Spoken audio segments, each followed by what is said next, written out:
10만 동학전투개미 양성서 작전장교 예민수입니다. 오늘은 이항영 교관님, 이항영 교수님 모시고 해외 주식 투자, 해외 주식 직구에 관해서 얘기를 하고 있습니다.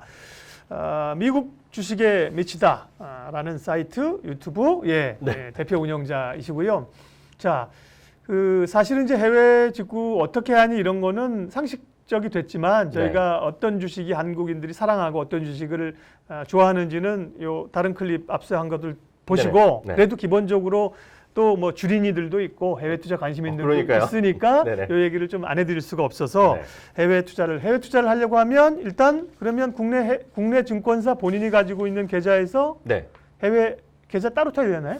그게 이제 예전부터 얼마 전부터 종합 계좌로 튼 증권사도 있는데 증권사보다 예전부터 그런 예를 들어 처음 할 때 클릭을 안 했으면 안 될 수가 있거든요. 그래서 일단 먼저 하시려면 본인이 거래하시는 증권사에서 내가 이 상태에서 해외 주식도 가능하냐. 예전에 이미 사인한 게 있는지 없는지를 물어보시면 기억을 못 하시잖아요. 만약 안 돼 있다 그러면 다시 한번 거기서 클릭 몇 번 하시면서 해외 주식도 하겠다라고 의사 표시를 하면 돼요. 별도의 계좌를 따로 만들 필요는 없는 거예요. 그죠? 대부분. 네, 대부분은 그런 거로 알고 대부분 사실은 국내 증권사가 지금 증권사 한 30개, 40개 되나 맞습니다. 모두가 해외 거래하는 건 아닌데 해외 거래하는 이 증권사들은 잘 알고 계시고 거기 웬만한 계좌에 있는 분들은 사실은 지금 할 수 있거나 아니면 몇 가지 좋지만 전화해서 풀면 할 수 있다. 그리고 요즘은 전화로 안 걸고도 요즘 비대면이라고 많이 하시잖아요. 그래갖고 연세가 있으시면 이거 약간 어려워하시는 계시지만 제가 이렇게 보면 제 조카나 20대 후반, 30 이런 친구들은 한 번도 안 해본 친구도 쭉쭉쭉쭉 가면 15분이면 다 끝났어요. 비대면 계좌만 틀 수 있느냐? 돈도 줘요. 이항영 교수님이 방송하시면서 저한테도 우리 후배들한테도 이거 계좌 터 거기서 뭐 돈 줘. 그러니까 그거는 국내 증권사가 여러 가지 이벤트를 하고 있거든요. 그러니까 그건 발품이 아니라 손품이라고 그래. 클릭 해보시면 많이 찾아보실 수 있을 것 같습니다. 그러면 해외도 유명한 IB들 많이 있잖아요. 나는 뭐 미국 영어도 좀 알아. 외국에서 공부도 했어. 뭐 이런 사람은 미국 증권사 바로 계좌 틀면 안 되나요? 큰집가죠. 완전히 큰집 가는 겁니다. 이게 외환관리법이 우리나라 법 중에 상당히 그 관리가 심한 법이죠. 어느 나라나 마찬가지인데요. 그러니까 외환관리법 규정이 있는데 자세한 아실 필요 없겠고요. 현실적으로 못하게 돼 있고요. 왜냐하면 국내 증권사가 여러분들이 아무리 예를 들어서 K증권, A증권 있으면 거기서 거래를 하시더라도 그 증권사가 직접 어디 미국에 거래소를 가서 하는 게 아닙니다. 그게 다 연관된 우리나라 거래소, 우리나라 결제기관, 미국의 결제기관, 미국의 협력회사 들어가기 때문에 직접 하는 게 아닙니다. 지금. 그래서 몇 단계를 거치거든요. 그래서 직접 한다는 거 그거는 불법입니다. 한마디로 하시면 안 됩니다. 그러면 증권사를 통해서 하시면 되고요. 수수료는 어때요? 이제 초반에 사실 증권사들이 해외 투자 직구적이 늘어나니까 사실 좀 돈이 되니까 수수료가 우리 일반 주식 거래보다는 높았거든요. 근데 요즘은 굉장히 많이 낮아진 것 같은데. 굉장히 낮더라도 말씀드렸던 이유 바로 그것 때문에 여러 군데가 낍니다. 협력 증권사도 있고 우리나라 예를 들어 유관기관이라는 것들이 있지 않습니까? 뭐 예탁원 뭐 이런 데. 우리나라 예탁원 있고 미국도 예탁원이 있을 거 아닙니까? 그게 다 끼기 때문에 국내 주식의 수수료보다 낮아진다는 거는 제가 보기엔 불가능해요. 낮긴 어렵겠죠. 구조 자체가 그러니까. 왜냐하면 미국에 줘야 될 돈이 있습니다. 분명히. 저는 수치를 알지만 제가 공개할 사항은 아니고요. 기본 수수료가 나기 때문에 무조건 빵이다. 이런 개념은 우리나라는 현실적으로는 어렵습니다. 이게 법으로 될지 모르겠지만 그게 어렵고요. 다만 어찌됐건 많이 떨어져 있죠. 예전보다 떨어져 있고 또 하나가 주의하실 게 미국은 대부분의 그런데요. 우리나라도 일부 증권사는 아직도 거래할 때마다 기본 수수료를 받는 경우가 있어요. 맞아요. 예전에는 5달러다 10달러를 얘기했는데 요즘 제가 알기에는요. 대형 증권사는 대부분 없어졌잖아요. 아직도 남아있는 곳이 있을 겁니다. 그리고 그것도 역시 손가락 폼을 받아보시면 다 조금씩 다 그런 게 조금씩 다르지만 웬만한 경우는 많이 내려갔어요. 많이 떨어졌어요. 예전보다 떨어졌지만 아까 말씀드렸던 이유로 한국보다는 무조건 비싸다라고 이해하시면 됩니다. 그거는 뭐 기본 구조가 할 수 없는 거고 할 수 없습니다. 경쟁이 치열해야 돼. 경쟁이 있어야 그 수수료도 낮아지고 그다음에 이제 한화로 살 수 없는 거니까 환율이 개입되거든요. 맞습니다. 그 부분도 예전보다는 많이 편해진 것 같은데. 맞습니다. 이 환율 얘기 들어가면 많은 분들이 처음에 주식 하시려라도 그거 뭐냐 하면서부터 이제 어려워져. 알고 포기를 하게 되죠. 왜냐하면 나는 지금 100달러에 사갖고 그게 10개에서 10만 원에 샀는데 오늘 갑자기 원화가 강해지면 같은 100달러인데 내가 9만 원으로 보일 수 있잖아요. 그래서 머리가 아프기 때문에 유유가 나옵니다. 그래서 안 하시는 분 계시는데 제가 미리 말씀드리면 한국 주식은 한국 돈으로 하다시피 네. 미국 주식은 달러로만 계산하시면 속이 편한데 쉽진 않죠. 어찌됐건 환율이라는 게 들어가는데 그러게요. 이게 환율이 은행에서 환전 수수해 보셨지만 해봤죠. 뭐 다 다르잖아요. 네, 그렇죠. 네, 그래서 이게 진짜 어렵습니다. 그래서 여기서 또 한 단계 허들이 생기는데 어제 가장 지원세 팁을 드리면 요즘은 원화로도 직접 주문하는 기능이 많이 해놨어요. 그러게요. 네, 그래서 약간 복잡한데 가완전이라는 것도 들어가는데 예. 대부분의 증권사가 아마 똑같을 거라고 아는데 내가 오늘 지금 우리나라 3시 반 이렇게 4시 되면 더 이상 환전이 기준 수수료가 환율 수수료 안 되잖아요. 안 되죠. 예. 외환시장 문 외환시장 문 닫으니까. 닫잖아요. 그러니까 환율이 어떻게 변할지 모르기 때문에 대부분의 증권사가 그냥 오늘 주문을 받습니다. 예. 근데 다만 예를 들어서 뭐 100달러에 예를 들어서 뭐 11만, 10만, 12만 원 정도 하면 예. 처음에 한 13만 원 정도를 잡아놔요. 그래서 그 기준을 그 다음 날 처음에 외환시장 열리는 첫 기준 거래 잡고 그걸로 잡고 나머지 차익이 나오잖아요. 돌려줍니다. 그런 시스템을 해놨거든요. 그래서 오히려 너무 환율을 물론 개인 입장에서 싸게 사면 좋지만 네. 그런 거에 대한 변동성 한다 그러면 저는 그냥 그러지 마시고 그냥 그 다음 날 기준율로 산다. 그렇게 생각하는 거가 정신건강에 좋다. 그러니까 처음에 사실은 해외 투자하시는 분들은 고생 많았어요. 네, 지금 맞아요. 보면. 맞아요. 근데 지금은 굉장히 편해졌어요. 네. 옛날에는 일단은 국내 증권사를 통해서 자기가 예를 들면 내가 미국 주식을 한 300만 원어치 살 거야. 그러면 최소한 조금 여유 있게 환전을 일단 해놓고 네, 맞아요. 거기서 사야 되는데 지금은 그냥 원화로 사면 바로 그냥 맞습니다. 말씀하신 걸로 그냥 결제되게 하더라고요. 맞습니다. 네, 맞습니다. 훨씬 더 편해진 네네. 거고요. 예.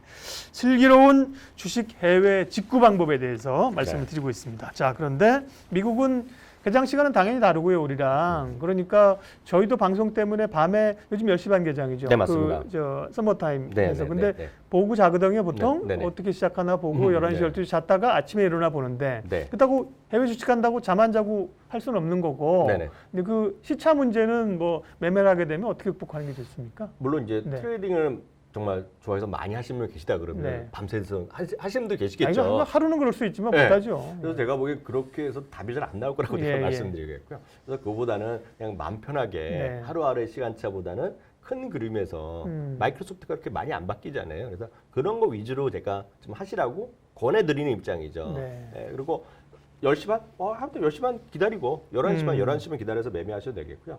또 웬만한 증권사들이 또 예약 주문 기능을 다 해놓습니다. 그래서 어느 정도 가격에 난 미리 주문을 넣어두면 뭐 체결되면 좋고 안 되면 할 수 없고. 아, 그러니까 예를 들면 우리가 장이 3시 반에 끝났어. 네. 나 마감하고 싶어서 미국의 애플을 지금 주식하면 지금 바로 거래는 안 되는 거죠. 거래는 안 안 되죠. 되니까 미국 네. 시장까지 기다리거나 네. 아니면 얼마에 사지도록 예약을 걸어놓으면 되는구나. 예, 예약 걸어놓을 수 있고 우리나라랑 달리 미국은 이제 그 개장 전, 네. 개장 후에 시간이 상당히 길게 돼 있어요. 근데 우리나라는 미국만큼 길게는 안 하지만 우리나라 웬만한 그 증권사마다 다 다를 텐데요. 네. 웬만한 증권사가 한 2시간에서 3시간 전부터 시간의 거래. 네, 시간의 거래를 예, 예. 개장 전에 열어놓고요. 요즘은 일부 한두 개 증권사가 우리나라가 지금 시간을 보면 5시에 끝나거든요. 새벽 5시에. 네. 한 6시까지 열어놓는 경우가 있어요. 해주는 경우가. 그래서 너무 시간에 민감해서 하는 것도 스트레스 받으시거든요. 네. 주식 투자하는데 꼭 굳이 스트레스를 받을 필요가 있냐. 그래서 맞아요. 마음을 좀 편하게 가지시라 이렇게 조언 드리고 싶네요. 그다음에 미국은 가격 제한 폭이 없다. 네네. 그러니 우리도 옛날에 그 교수님도 기억하시지 않습니까? 저도 옛날에 우리 처음에 가격 제한 폭이 3%대부터 4.6%, 맞아요. 12, 15 네. 지금 30%잖아요. 상하 네. 30%인데 미국은 가격 제한 폭이 없다. 네네. 그게 선진 시스템이고 우리도 넓혀간다는데 네. 그건 좋을 때 얘기고 내가 네. 주식 샀는데 그러면 가격 제한 폭 없으면 네. 막말로 뭐 하나 잘못된 뉴스 받으면 하루 사이에 90%가 빠질 수도 있다는 거 아니에요? 분명히 있죠. 네. 분명히 있어요. 무서운데? 분명히 있지만 네. 지나고 보면 우리나라도 가격 제한폭 올라올 동안에 네. 오히려 가격은 정확하게 리즈너블한 가격을 찾아가기 때문에 네. 오히려 시장의 어떤 그 불공정 매매를 줄여들 수 있다는 장점이 있고요. 그래서 많은 분들이 이게 뭐 조작하고 이런 사람이 있을 수 있잖아요. 그렇게 생각하시는데 기우일 가능성이 상당히 크겠고요.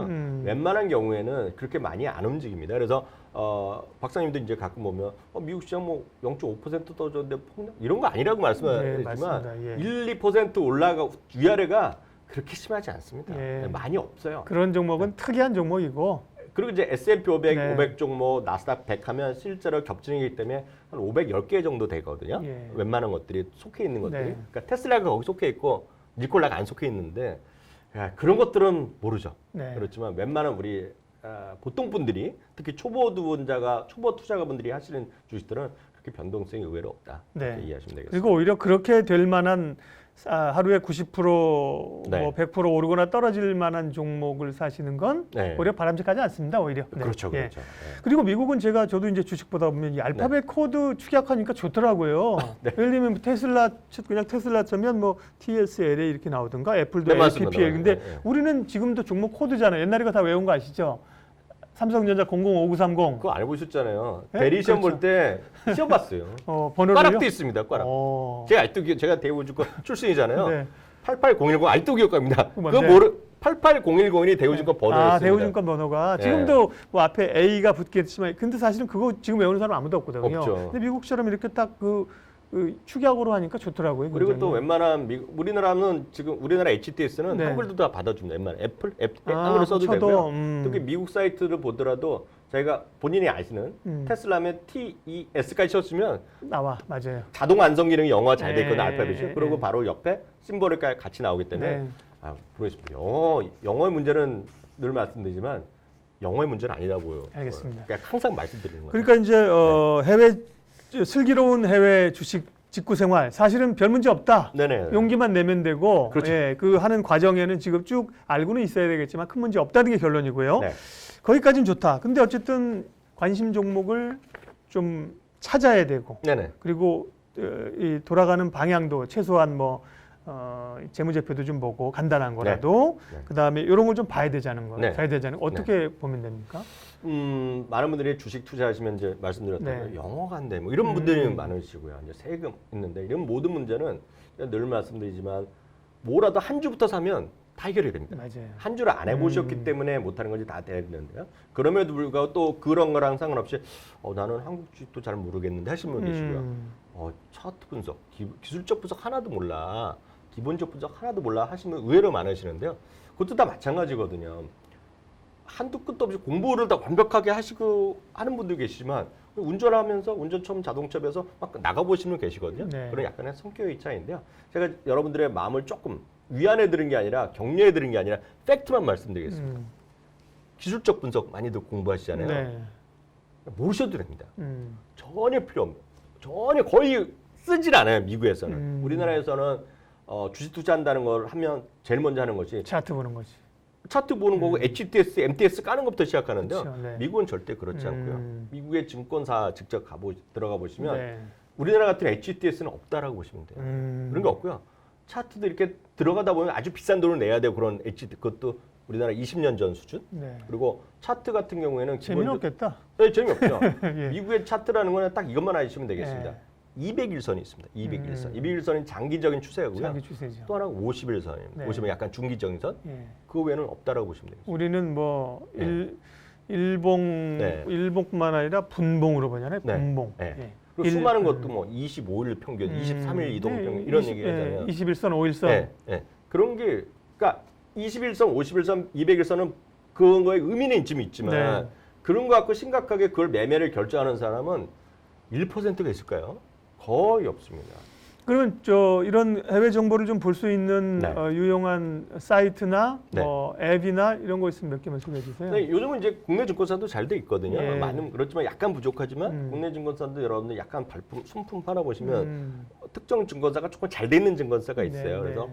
요즘은 우리나라 이용하는데 돈도 안 들잖아요. 다른 데 거래하더라도 그 증권사를 쓰면 편하게 볼 수 있는 건 꽤 네. 있지 않습니까? 그렇게 찾아보시면 그런 게 있겠고요. 다만 이제 기본적인 데 가는 사이트 몇 가지만 말씀드리면 미국에서 가장 기본이 되는 네. 저희도 이제 설명드리면 가장 기본이 되는 것은 야후 파이낸스입니다. 야후 파이낸스 좋아요. 네. 왜냐하면 네. 야후 아직도 있니 사람들이 네. 그렇게 생각하는데 야후 파이낸스는 데이터가 참 좋아요. 그러니까 야후 파이낸스에는 모든 게 다 있습니다. 네. 다만 야후 파이낸스는 나오는 거를 다 모든 사이트는 그거보다 자기네가 좀 더 편하게 보여주는 걸 만든 것들일 뿐이죠. 야후 파이낸스가 기본입니다. 그래서 기본이구나. 야후 파이낸스만 하나만 정확히 보더라도 다 해결되겠고요. 많은 분들이 약간 한글에 좀 갈증? 예. 한글이 하신 분들은 요즘 보면 워낙 생긴 거는 제가 알기에는 이스라엘 쪽에 자본이 들어서 만든 건데 각국 언어로 많이 나와 있는 거가 investing.com 있습니다. 네. 그래서 그 정도를 많이들 쓰시는 것 같아요. 그래서 다 비슷하지만 그 두 개를 가장 기본적으로 많이들 한국에서도 보시는 것 같습니다. 야, 지금 말씀해 주신 것만 해도 정말 엄청난 실질적인 깨알 같은 정보다. 네. 예. 그러면 해외 직구 슬기롭게 하는 슬기로운 해외 직구 생활. 네. 예. 지금 쭉 말씀하신 거 외에 뭐 세금 문제라든지 추가적으로 좀 신경 써야 될 거 있으면 마무리해 주세요. 딱 하나만 말씀드리고 네네. 갈까요?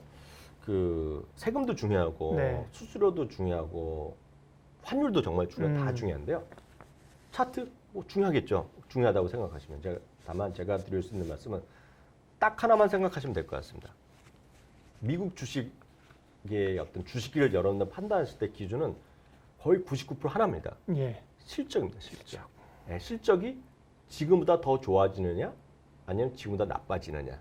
그게 거의 모든 것입니다. 주가를 거의 좌우하는 요소구나. 네, 테슬라가 작년 폰만 하더라도 망할 수도 있다 얘기했다가 지금 살아난 거는 캐시플로우가 돌아가서 시작했고 이익을 3분기 연속 냈기 때문에 좋아지는 거가 되겠고요. 마이크로소프트요, 아마존이요, 주가가 이렇게 올라가는데도 겁난다고 하시는 분들은 주가를 보시는 거예요. 주가. 하나 팁을 드리면 여러분들이 어느 증권사의 앱을 쓰시건 간에 예. 웬만한 데가 다 될 거라고 혹시 안 되면 항의를 하세요. 그 증권사에. 여러분 주가는 그러시잖아요. 주가에다가 보조 지표에 다양한 다른 보조 지표가 아니라 실적 지표가 나오는 증권사가 꽤 있습니다. 아, 그래요? 예. 제가 나중에 또 보여드릴 수 있게요. 아니, 국내 종목도요? 해외 종목? 사실은 안 보셔서 그렇죠. 네. 제가 알기에는요. 예. 대한민국의 모든 HTS가 네. 여러분들 예를 들어 삼성전자를 네. 주가를 그리잖아요. 오. 보조 지표를 통해서 삼성전자의 영업이익을 같이 그릴 수가 있습니다. 오. 안 보셔서 그래요. 네네. 제가 이게 다 될 겁니다. 아니, 피터 린치가 그걸 한 거거든요. 옛날에 손으로 그려가면서 네. 주가랑 이익을 그렸는데 네. 저도 그런 지표를 제가 좀 만들어 볼까 싶었는데 있네. 있습니다. 아. 제가 알기에는 국내 증권사가 다 거의 똑같은 시스템이기 때문에 예, 예. 저는 이제 어느 거를 쓰지만 예, 예. 다 된다고 알고 있는데요. 음. 해외 주식도 다 되는 건 절대 아니고요. 되는 게 있다. 되는 증권사 분명히 있습니다. 그거 검색하시면 나오고요. 사실 제가 좀 엮여 있어갖고 말씀은 여기 공개적으로 말씀드리지만 되거든요. 그러면 예를 들어서 마이크로소프트요. 네. 마이크로소프트 주가를 그리시잖아요. 네. 그럼 제가 이제 말씀드리고 될지 모르겠지만 그 증권사에 코드 있죠. 그거 모르시는데 네. 0606이란 번호가 있습니다. 네, 그거, 네. 그거 다 아실 겁니다. 그렇게 치시면 거기 기타 지표, 거기다 실적 지표가 나오는데 거기에 실제 손익이지 않습니까? 네. 그렇죠. 영업이익을 한번 같이 그려보세요. 음, 주가랑 영업이익 분기별. 거의 비슷하게 간다. 예를 들어서 음, 배당이 중요하다고 얘기하는 기업들 네. 있지 않습니까? 배당도 같이 그려집니다. 예. 무슨 얘기인지 예, 아시겠죠? 예. 배당이 중요한 그런 기업 있죠. 배당 네. 주식은. 네. 아니면 예를 들어 아마존은 배당을 주는 게 아니기 때문에 그런 기업들은 매출이 늘어요. 팡팡 늘어야 되잖아요. 예. 아마존의 매출과 아마존의 주가를 한번 같이 보고 나서 주가가 너무 올랐다. 비싸다를 얘기하셔야 되는데 대부분이 그게 아니라 주가를 보시고 기껏해야 그렇죠. 보조 지표 막 그리고 과열이다 얘기하거든요. 주가 엄청 올라서 한으로 치솟았어. 근데 네. 이익이 더 늘었다면 네. 설명이 되는 거잖아. 그러죠. 네, 그렇죠. 딱 그걸 여러분 하시라고 진짜 지금 조언 드리시고요. 그럼 이제 그 다음 분의 질문은 네. 그러면 지금까지 그랬는데 향후는 어떠해요? 그러게. 내년 전망. 어. 그걸 이제 말씀드리면 그 전망치는 해외 사이트에 가면 그걸 같이 그려주는 사이트가 또 있어요. 몇 개가 있고요. 요즘 또 제가 말씀드렸던 특정 증권사에서는 목표 주가를 계속 그려줍니다. 증권사의 목표 주가, 예. 증권사의 예를 들면 적정 주가 이런 건 상당히 어려운 개념이거든요. 적정 가치 이런 거 그런 거 같이 그려주는 증권사가 꽤 있습니다. 사실 한두 개밖에 없는데 제가 말씀드린 약간 그렇고 네. 그런 증권사에 활용하시면 훨씬 도움이 되죠. 오늘 완전 꿀팁 주셨는데 네. 저도 사실은 이렇게 방송하면서 여러 가지 그 정보를 얻는 방법도 알고 네네. 가능하면 이제 투자자들에게 알려드리려고 노력을 하고 그러는데 실적을 이렇게 보조 지표로 그릴 수 있다는 거는 네. 처음 알았어요. 감사합니다. 예. 국내 증권 그래서 약간 하나 더 말씀드리면 저는 이제 개인적으로 항공주를 아주 안 좋게 보거든요. 대한항공 한번 같이 그려보시고요. 예. 현대자동차 있죠. 현대자동차는 제가 유튜브니까 마음대로 네네네. 말씀드리면 현대자동차가 보면 항상 좋은 얘기만 여러분 보셨잖아요. 예. 제네시스가 뭐 6개월치 밀렸다. 그리고 무슨 새로운 자동차. GV80 네. 이런 거. 그리고 뭐 그런 게 뭐 이게 정말 국산차 맞아? 그리고 엄청 좋은 얘기만 네, 들으셨잖아요. 근데 보세요. 국내 애널리스트가 뭐 나쁘게 얘기한 적이 거의 없어요. 근데 2014년부터 작년까지요. 작년에 한 6년 만에 처음으로 아마 영업이 흑자 플러스가 났을 겁니다. 한번 그려보세요. 영업이익을 같이. 똑같이 갑니다. 좋은 말씀 해주셨습니다. 예. 오늘은 훈련 교관 이학영 교수님 모시고 슬기로운 해외 직구 주식, 주식 직구하는 방법, 네. 정말 꿀 같은 정보들을 꿀이 뚝뚝 떨어지네. 이 내용 보시면서 직구하시는 분도 몰랐던 정보 있으실 것이고 해외 직구하시려는 분들은 참고하시면 좋겠습니다. 아주 꿀 같은 정보 전해주셨는데 오늘 여기까지 하겠습니다. 고맙습니다.